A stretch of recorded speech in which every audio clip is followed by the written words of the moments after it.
In the heart of a bustling mid-sized American city, the protagonist, a 32-year-old financial analyst, was living the dream. His high-rise apartment overlooked the skyline, a symbol of his success. His career was thriving, and his personal life seemed just as perfect. At least on the surface. Sandy, his fiancée, a 30-year-old event planner, had been in his life for 6 years. They met at a professional conference, an event that now seemed almost fateful. Their connection was immediate, the chemistry undeniable, and before long, their relationship grew into something serious. Now, they were planning their wedding, a symbol of the future they had envisioned together. The protagonist, confident and driven, took pride in his career, his accomplishments, and his relationship. Yet, as he sat on the leather couch in his sleek apartment, a lingering thought gnawed at him: trust. He loved Sandy, but his past experiences had left him with scars, making trust more complicated than it seemed. Sandy was everything one could ask for: smart, attractive, and incredibly sociable. She was in her element planning their wedding, talking about venues and guest lists with endless enthusiasm. But recently, there had been small signs, moments where she seemed emotionally distant, flashes of something hidden beneath her bright smile. There was also Chris. Sandy's ex-boyfriend had been a part of her past, a figure she rarely mentioned but one whose shadow loomed large. Their relationship had been intense but damaging, and Sandy had moved on. At least, that's what she claimed. As the protagonist reflected on the moment he proposed, how joyous she had looked, how perfect everything seemed, doubt crept in, subtle but persistent. Was everything truly as perfect as it appeared? Or was there more beneath the surface, waiting to unravel? The late afternoon sun cast a warm glow through the apartment windows as the protagonist and Sandy sat at the dining table, narrowing down their wedding venue options. The excitement of planning their big day filled the air, but the protagonist's mind was elsewhere. He couldn't shake the small moments of emotional distance he had noticed lately. As they discussed flower arrangements and catering, Sandy's phone buzzed on the counter, drawing both their gazes. "I'll grab it later," she said, brushing it off as unimportant. She stood and walked into the kitchen to check on dinner. A few minutes later, her phone buzzed again. Glancing at it, the protagonist froze. A message preview lit up the screen. "You there, babe?" The sender's name was Chris. His heart skipped a beat. For a moment, he considered pretending he hadn't seen it. Maybe it was nothing, just an innocent message from someone with a common name. But as he stared at the message, unease crept over him. He knew exactly who Chris was. Instead of confronting her immediately, he pocketed the suspicion, letting it settle uncomfortably in his gut. When Sandy returned with plates of food, she was all smiles, oblivious to the storm beginning to brew inside him. He tried to act normal, though his mind raced. Why was she still in contact with Chris? Was it really nothing, as she had always assured him in the past? A small crack had appeared in the foundation of his trust, and no matter how hard he tried, he couldn't look away. That night, as Sandy lay beside him in bed, the protagonist stared at the ceiling, unable to shake the image of that message. Doubts and insecurities gnawed at him, and for the first time in their relationship, he wondered if he truly knew her at all. Days passed, but the message from Chris weighed heavily on the protagonist's mind. He couldn't let it go, his suspicions growing with every smile and laugh Sandy gave. He told himself he trusted her, but the nagging doubt whispered louder. It was time to find answers. One evening, Sandy left for dinner with a friend, forgetting her phone on the coffee table. The opportunity was too tempting. With trembling hands, he picked it up, hesitating for a moment. His heart pounded as he scrolled through her messages. There they were, long threads of conversations with Chris. His breath caught as he read intimate exchanges, playful banter, and inside jokes, punctuated by photos that made his stomach turn. The messages weren't just friendly. They were flirty, no, they were explicit. They painted a clear picture of a relationship far more intimate than Sandy had ever let on. His mind raced, searching for explanations. Was this just a twisted game? A harmless flirtation? But the images, intimate selfies, suggestive comments, left little room for denial. He couldn't believe what he was seeing. He scrolled further, hoping it wasn't as bad as it looked, but the messages only confirmed his worst fears. Rage simmered beneath the surface, but so did confusion. He still didn't know if they had crossed the line physically, but emotionally, the betrayal was clear.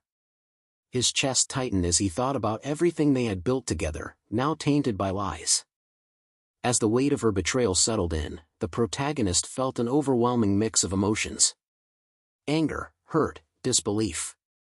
How could Sandy, the woman he had planned to spend his life with, be so deceitful? And yet, a part of him didn't want to believe it, didn't want to confront the harsh reality. When Sandy returned that night, smiling as she told him about her evening, he could barely look at her. His mind was filled with the messages, the photos, and the lies. And though his world had just begun to unravel, he knew the confrontation was inevitable. The confrontation came sooner than he expected. One evening, the tension was too thick to ignore. Sandy arrived home, her usual cheerful self, but the protagonist could no longer hold back. He had spent days replaying the messages in his mind, his trust shattered. Now, he needed answers. "Sandy," he said, his voice steady but cold, "we need to talk." She paused, sensing the shift in the air. "What's wrong?" she asked, setting her purse down. Without a word, he pulled out her phone, the screen open to her messages with Chris. He held it up for her to see. "Explain this." Her face went pale. The room seemed to freeze. For a moment, she stood there, speechless, her eyes darting between him and the phone. Then came the flood of excuses. "It's not what you think," she said, her voice shaking. "It was just. It didn't mean anything." He felt the fury rise in his chest. "Didn't mean anything?" "Sandy, these messages, these photos, are from someone you promised was out of your life. How can you say it doesn't mean anything?" Tears welled up in her eyes as she stepped closer. "I swear, it was just one mistake. I never meant for it to go this far. It was a stupid, meaningless thing.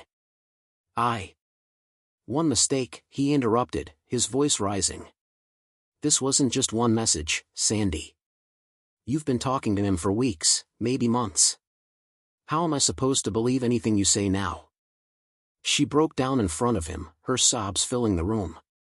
"I didn't want to hurt you," she cried. "I'm so sorry. I don't know what I was thinking. It was just one meeting, it didn't mean anything. I swear." But he couldn't listen to her anymore. The betrayal was too deep. He took a step back, shaking his head. "I can't do this. I can't marry someone I can't trust." Her face crumpled as she realized what he was saying. "Please, don't do this," she begged, reaching for him, but he pulled away. "The engagement's off," he said, his voice cold. "Give me the ring, and get out." The night after Sandy left, the protagonist sat in the dark silence of the apartment, his mind a whirlwind of anger, betrayal, and confusion. He had ended the engagement, but the pain gnawed at him relentlessly. His thoughts turned darker, consumed by a single idea: revenge. If Sandy had shattered his trust, his heart, then he would make her feel the same devastation. But how?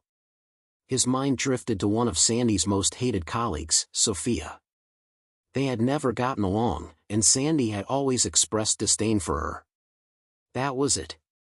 The way to hurt Sandy wasn't just to confront her, it was to hit her where it hurt the most.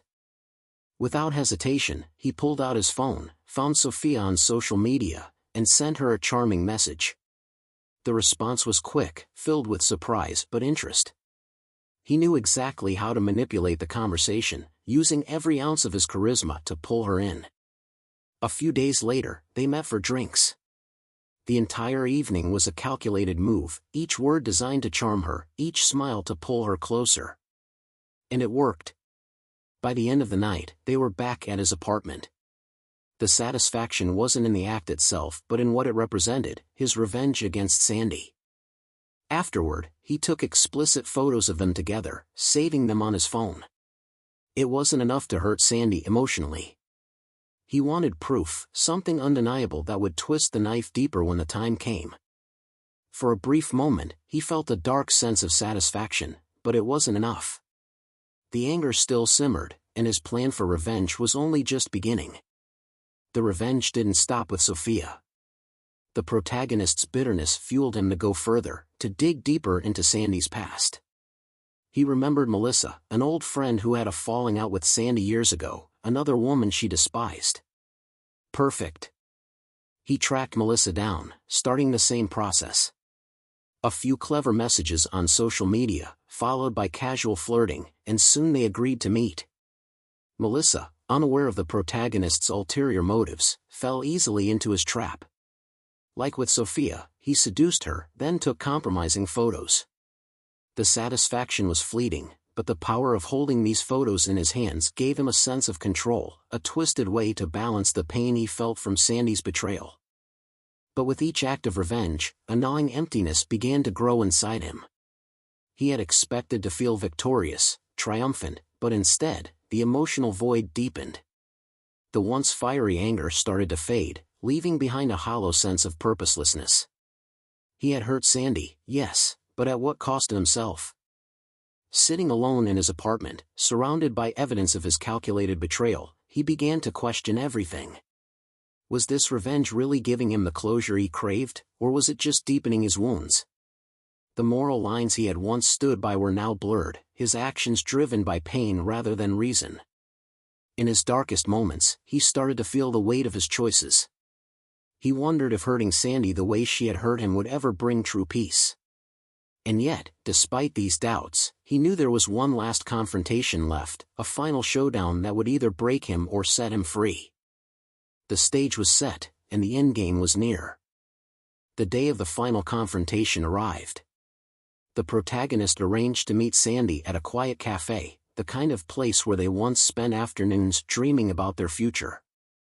Now, it would serve as the backdrop to their bitter end. Sandy entered, her face a mixture of hope and regret. She clearly believed there was still a chance for reconciliation, a glimmer of hope that they could salvage what was left of their relationship. But she had no idea what he had planned. They sat in awkward silence at first, the tension palpable. She reached out across the table, her voice trembling. "I've missed you. Can we just talk about this? Please." He stared at her, the coldness in his eyes unwavering. "I'm not here for that, Sandy." She pulled her hand back, sensing the shift in his tone. "Then why?" she asked softly. Without a word, he pulled out his phone, scrolled to the explicit photos he had taken with Sophia and Melissa, and slid it across the table. Sandy's eyes widened in shock as she stared at the images. Her hands began to shake, her face crumpling as the reality of what she was seeing sank in. "You wanted to know why," he said, his voice hard and unforgiving. "This is why." Tears filled her eyes, and she looked at him, devastated. "How could you do this?" she whispered, her voice breaking. He leaned back in his chair, watching her unravel. For the first time, he felt a sense of closure, a dark satisfaction in knowing she was experiencing the same kind of emotional destruction she had inflicted on him. "You betrayed me, Sandy. I just returned the favor." She collapsed into sobs, her body shaking with grief and guilt. He stood, his heart now numb to her pain. As he walked away, leaving her broken at the table, he realized that, despite the satisfaction of his revenge, it hadn't healed him. But it had given him the closure he needed to move on. It was over.